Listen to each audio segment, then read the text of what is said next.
Hello， 歡迎大家好啦！咁啊，多謝大家收睇咧，我哋 Pan Sir 呢個名人專訪，好耐冇同大家見面啦。今日好高興喎，因為我邀請到咧中大校友會聯會教育基金會主席咧譚天樂教授 Timothy 咧，佢已經坐喺我旁邊啦。多謝你，譚教授，你好。好多謝你 Kenny， Timothy 啦，你好，好耐冇見你啦。咁因為其實本身咧今日好多謝你接受我呢個訪問啦。其實我哋有好多關於學界，甚至可能你自己本身嘅一啲嘅背景咧，都想了解多啲啲。其實你作為呢間學校嘅校監咧，其實一啲嘅幼稚園嘅辦學理念同課程特色，可唔可以都可以分享下俾我哋家長聽下？絕對冇問題，因為我諗 Kenny 都知啦，我哋就頭先有介紹過啦，就係香港中文大學校友會聯會教育基金嘅。咁我哋絕對係秉承翻我哋中大嘅校訓博文約禮。咁博文約禮好簡單啦，就係博學於文，約之於禮。我哋要教小朋友嘅點樣可以將呢一個咁文縐縐嘅我哋叫一個學校 motto， 點樣可以咧？就係我哋希望喺我哋嘅學習入邊啦，特別喺幼稚園嘅，梗係喺遊戲當中去學習嘅。到底點樣喺一啲嘅，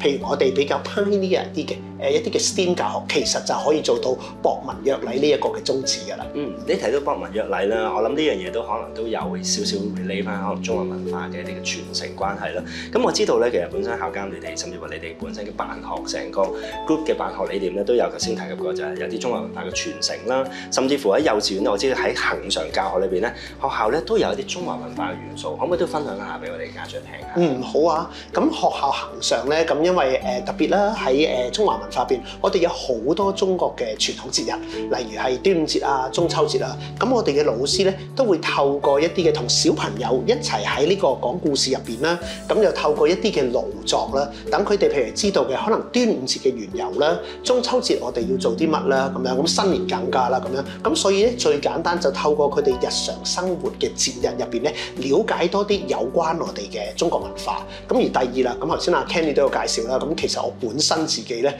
就係做中藥嘅。咁其實一講中藥咧，就係一啲嘅中國文化。咁亦配合呢個教育局啦。咁即係有時都點樣將一啲嘅中國嘅文化可以細細個咁就俾我哋嘅小朋友可以知道，原來我國咧，我哋中國咧係有幾偉大嘅。即係到底有啲乜？而中藥咧就係一個好特別嘅發展。咁所以之前啦，咁我都同政府呢個中醫藥發展基金咧搞咗一個專係俾幼稚園嘅，唔止我都愛屋及烏嘅，因為我哋喺呢個沙田區，除咗自己嘅幼稚園咧，仲有10間嘅幼稚園咧，都係喺沙田區入邊。咁搞咗一個嘅中藥加陶瓷嘅活動咁樣。咁呢一度咧都可以透過小朋友去認識中藥之餘，知道中藥係我哋嘅中國文化，而再加埋一啲親子一齊去做呢一個嘅陶瓷嘅活動，令到佢哋咧加深咗對中國文化、對中藥嘅認識，同埋更加知道原來中藥咧係嚟自我國中國嘅一項非常非常偉大嘅一個嘅可以話瑰寶嚟嘅。譚啱啱講咧，我知道頭先你提及過啦，就係其實本身你哋協會嗰邊啦，有好多一啲即係同社區嘅一啲服務啦各方面。咁我喺個資料搜集裏邊咧，我知道你頭先提及過咧，啱啱對上喺2月嘅時候咧，你哋就搞咗個活動咧，叫做草香陶滾，係咪？咁其實本身嗰個工作坊同埋個嘉年華嘅形式係咪都係回歸翻一啲中華文化？其實主導咧就係因為都講我嘅專業咧係喺中藥方面嘅，咁所以好多人都諗唔到中藥點解可以加埋呢個陶瓷咧？咁其實我比較貪心嘅做嘢，即係希望可以1+1係大過2嘅。咁所以中藥首先1就等同中國文化，咁而第二嘅就喺陶瓷方面，因為小朋友啦，咁可以點樣又同爸爸媽媽一齊去做嗰個陶瓷之餘，又可以認識我哋中藥中國文化。咁所以我哋去做個活動嘅工作方就係點咧？我哋就會有13種嘅中藥材，咁當然係一啲嘅已經係曬乾咗嘅藥材。咁我哋同時間咧都會用政府嘅一啲基金啦，去印一啲嘅小冊子。而個小冊子咧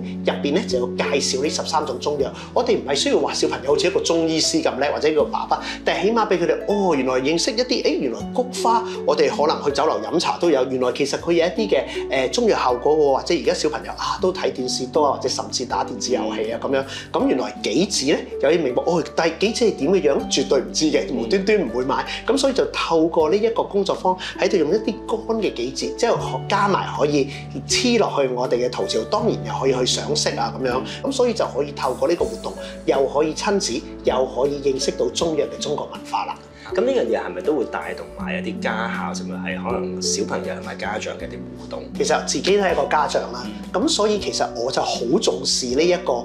家長同埋學校嘅合作嘅。咁所以每一次嘅家教會咧，我自己都會出席嘅，因為我都好希望去了解家長到底對學校嘅一啲諗法，或者調翻轉學校有一啲嘅新嘅諗法或者新嘅政策，都會同家長溝通，唔係話我哋要行就行，因為始終我哋嘅學生都唔少嘅，咁所以希望大家可以去到一個win-win 嘅地步啦，即係大家都可以有一個共識先。咁所以我哋再近排嘅，其實都搞咗一個比較特別嘅交流。就係一個嘅親子交流，即係唔係淨係我哋老師嘅交流，唔係淨係家長交流，就係以一個家庭做單位去呢個汕頭做嘅交流。去汕頭添啊，直情，你可唔可以分享多少少？好啊，因為呢個活動咧最特別嘅就係當然同汕頭嘅幼稚園啦，我哋有啲嘅參觀啦。咁參觀之餘咧，其實好好。咁我哋已經譬如話有20個家庭啦，咁我哋都之前咧同汕頭嗰邊嘅幼稚園咧就已經協作咗，就都揾翻20個家庭嚟做配對。咁除咗喺參觀嘅時候咧，已經咧好似1打1咁樣，即係一個香港家庭，一個汕頭家庭。特別係喺食飯嘅時候咧，我哋坐咧就唔係香港隊一張台，汕頭隊係融合埋，以大約咧2至3個家庭一張台。咁大家喺度食飯嘅時候啊，一路互相分享下大家香港啊、汕頭啊，即係有啲咩嘅特別，或者有啲想落嚟香港，或者調翻轉之後我想嚟汕頭啲咩嘅特色嘅地點玩啊，甚至佢哋都交換咗微信啊咁樣，去到第2日都去翻幼稚園活動，甚至有啲小朋友咧真係攬頭攬頸，唔捨得大家咁樣。頭先我都講過啦，我好希望咧，其實學校可以做到一個好好嘅橋梁，因為好多時嘅家長交咗小朋友俾我哋，其實就好似唔係幾知道做緊啲咩喎，但係我就係希望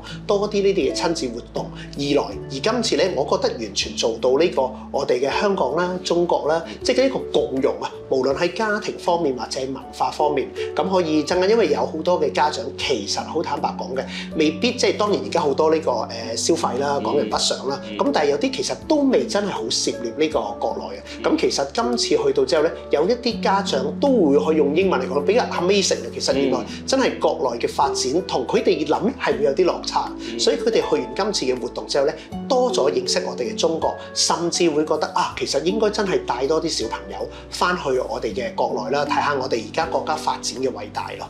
頭先啱你講到一個重點啦，就係你哋都會有呢啲交流啦。其實我見到你哋一路都有去保持住同國內一啲嘅我哋叫做姊妹校啦，或者一啲合作啦。咁甚至乎頭先校監都講啦，除咗喺國內嘅一啲嘅交流團之外，咁你哋自己學校亦都有冇一啲即係唔同嘅工作坊啊、家長嘅活動啊，去令到建立一啲親子關係？有啊，所以頭先我就話我好支持家教會嘅活動嘅。咁其實我哋都會透過家教會去搞一啲唔同嘅旅行啦。咁甚至頭先講嘅工作坊除咗而家有呢個陶瓷入邊之外啦，咁另外咧，其實都有啲嘅手作仔啊，一啲嘅工藝都會希望咧，即係家長星期6可以陪埋小朋友一齊咁樣去翻嚟玩啊，咁樣即係希望盡量多啲活動，特別譬如好似我哋每年嘅呢個年宵攤位，我哋係好歡迎家長，甚至咧有一啲嘅小朋友係準備嚟緊9月先讀我哋嘅 K1 啦，我哋已經邀請佢埋嚟。咁即係已經開始感覺到學校嘅氛圍啊，學校嘅氣氛啊。有時去旅行未必可能抽籤抽得中，但係我哋都希望每一位家長咧都有機會自己親身嚟到學校，感受到學校嘅環境啦，同埋即係到底小朋友喺呢度平時佢上堂係點啊，或者咁多啲同老師溝通啦、交流咯。